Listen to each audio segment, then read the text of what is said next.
परभणी येथील घटनेसह सोमनाथ सूर्यवंशी यांच्या मृत्यूत जबाबदार असणाऱ्यांवर कठोर कारवाई करण्याची मागणी रिपब्लिकन पार्टी ऑफ इंडिया आघाडीच्या वतीने निवेदनाद्वारे करण्यात आली।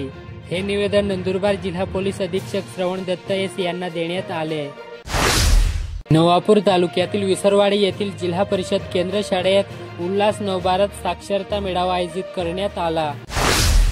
राज्य शासनामार्फत रब्बी हंगामात 1 रुपयात पीक विमा योजना लागू करण्यात आली होती। शेतकऱ्यांना या योजनेत सहभागी होण्यासाठी 15 डिसेंबरची मुदत देण्यात आली होती।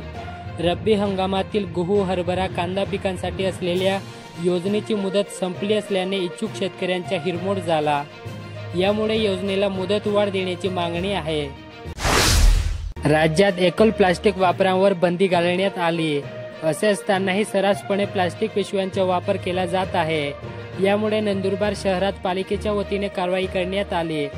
यात पालिका प्रशासनाने विक्रेत्यांकडून तब्बल 375 किलो प्लास्टिक पिशव्या जप्त करण्यात आल्या।